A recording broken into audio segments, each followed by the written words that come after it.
Terceira Guerra Mundial já começou. De fato, ela começou.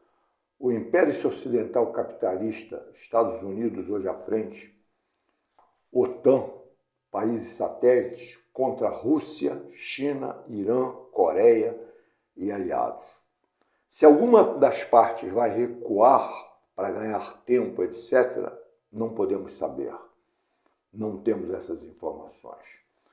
O ataque da Ucrânia, na verdade, dos Estados Unidos da OTAN contra a Rússia, comprova o que falamos. Essa invasão tira qualquer dúvida e atesta isso.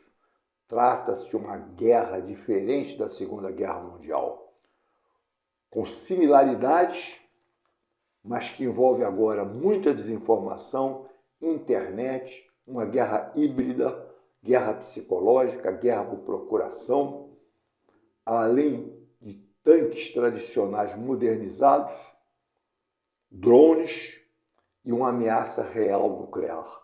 Real porque os Estados Unidos já utilizaram bombas nucleares sobre o Japão, Hiroshima e Nagasaki.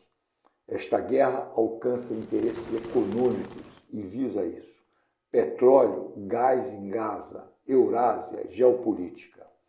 É parte de um espectro de dominação mundial perseguido pelas elites das classes dominantes dos Estados Unidos e outros países imperialistas desde décadas, até séculos. O Brasil, América Latina, África, a China nunca escaparam disso. A China escapou parcialmente e hoje se vê novamente à frente com o inimigo. Sob as garras desse império, esses povos e muitos outros padecem até hoje. Ucrânia, o absurdo extermínio de milhões de pessoas no Vietnã e no Iraque, mais ainda na Líbia, na Indonésia. Agora vivemos um Estados Unidos em decadência. Uma das frações dele, política, parte de seu bloco de poder, financiando uma extrema-direita mundial, na Argentina, Ucrânia, Brasil, Hungria, etc. Mas, na verdade, em nome da democracia, promovem ditadura, tortura, assassinatos e mentiras. O Estado brasileiro se tornou, nas três órbitas da federação, um Estado insolvente, pouco competente, afetado por ampla corrupção e publicamente pouco responsável. Esse Estado, nas condições em que se encontra, não é capaz de dar satisfatório atendimento, como correntemente se verifica, nem mesmo as mais rotineiras tarefas públicas. Hélio Jaguaribe e outros, Brasil Reforma ou Caos, um trabalho feito para o governo de então, final da década 80. Quem é o inimigo dos brasileiros e dos povos do mundo hoje? O principal? Aquele que impede reformas, o imperialismo que estava lá há séculos e continua aqui. O mesmo velho imperialismo, agosto de 1954. Getúlio Vargas, presidente do Brasil, se suicida sob pressão de quem? Vejam o vídeo que se segue, acompanhem o que ocorreu, reflitam, pensem.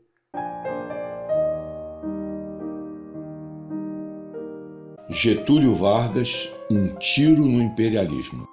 Getúlio Vargas, o único estadista brasileiro, esteve 19 anos no poder máximo no Brasil, como ditador ou presidente.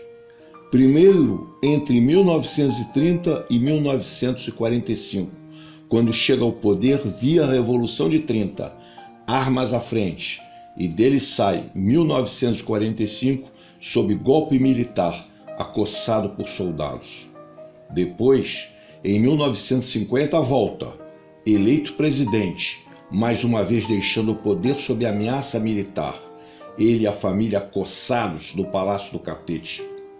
Suicidou-se em 24 de agosto de 1954, às 8h20 da manhã, aos 72 anos.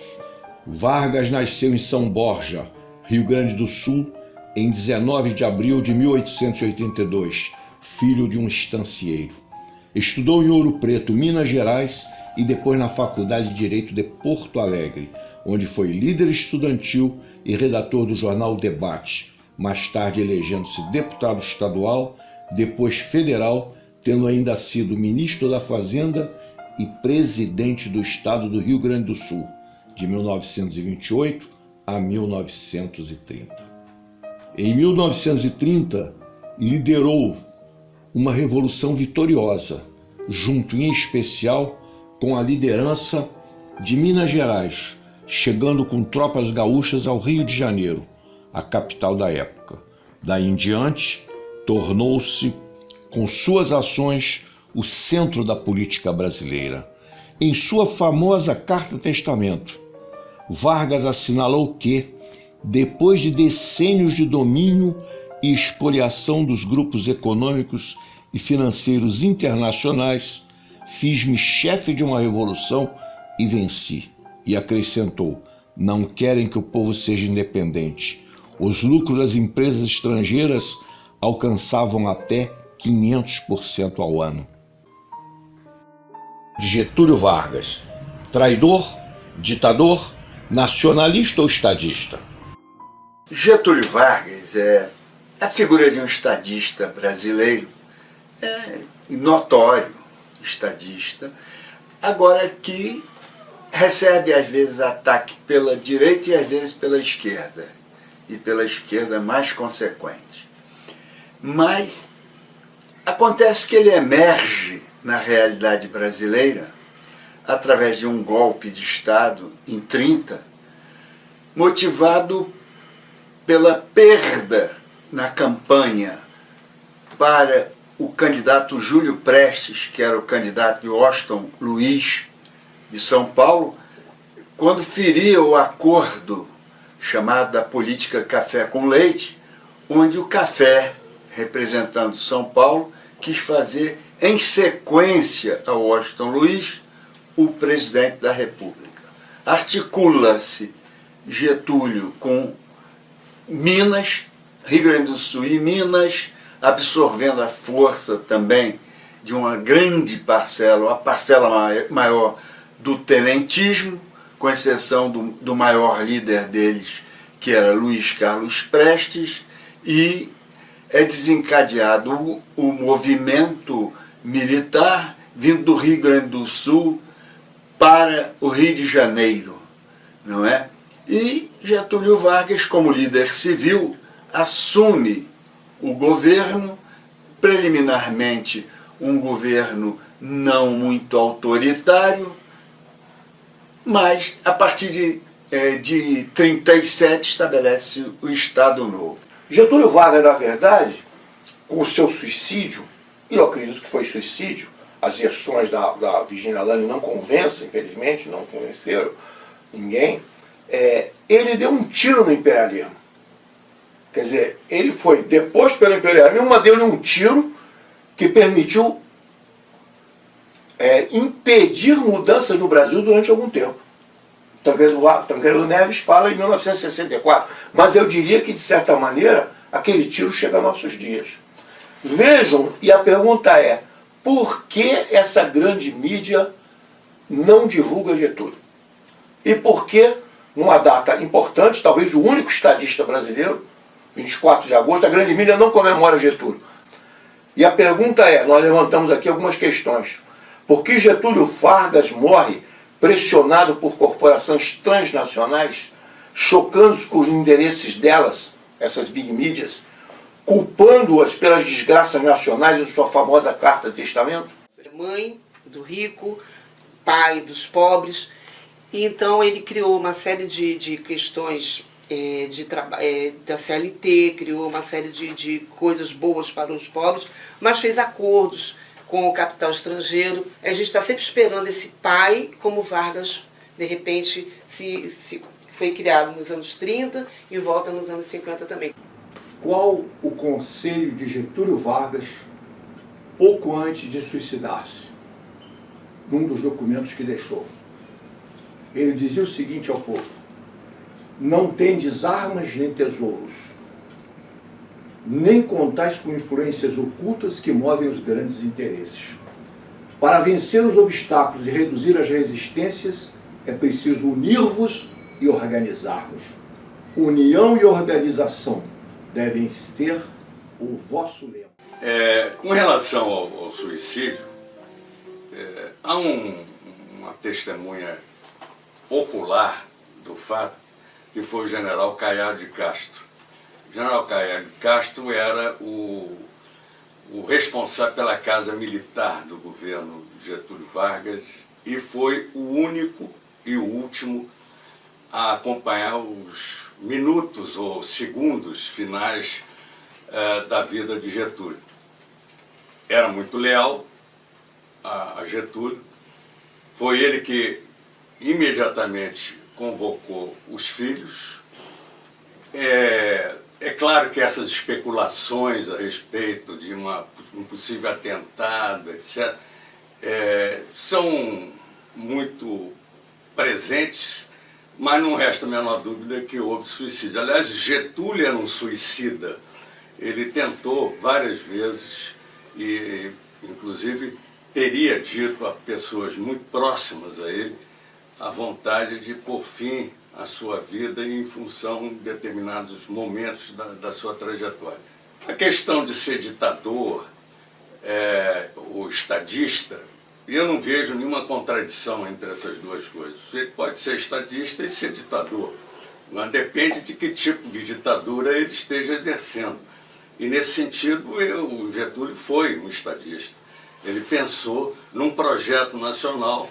O fato dele ser um legitimista e não um legalista explica essa última frase da sua vida, com relação à Constituição, né?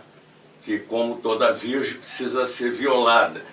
No sentido de que o mais importante não é o dado legal, é a legitimidade ou a meritocracia de algum ato que atenda às necessidades populares. E, por fim, para não estender demais, a questão de 30, que até hoje é objeto de muita discussão, de muito debate, para mim foi um golpe progressista. Né? Você tem, historicamente, os golpes regressistas, aqueles que tendem normalmente a retroceder, a impedir mudanças. Vários países, várias personalidades se envolveram a favor de Olga, a favor do Luiz Carlos Prestes, e para ele nada disso foi suficiente. Ele sabia que ela ia ser assassinada, ele é coautor do assassinato dela, ele deu ordem que o navio nem fosse parado, não parasse nem para abastecer, para que ela não tivesse a oportunidade de ser resgatada por ninguém. O Museu da República, Rua do Catete, 156. Tem uma série de salas de exposições e é um motivo de reflexão sobre a morte de Getúlio e a vida de Getúlio. E a segunda dica é na Rua Luiz de Camões, sem número, na Glória, onde existe ali um memorial para Getúlio, com cafeteria, com cinema, etc., que vale a pena conhecer. Getúlio Vargas, tu vais na história ficar, deixas os braços do povo para subir ao altar. Getúlio Vargas, teu vulto audaz varonil, há de ficar para sempre no coração do Brasil. Dorme teu sono tranquilo, dorme que a tua bandeira há de pairar altaneira, sempre no azul da amplidão, e as gotas que desce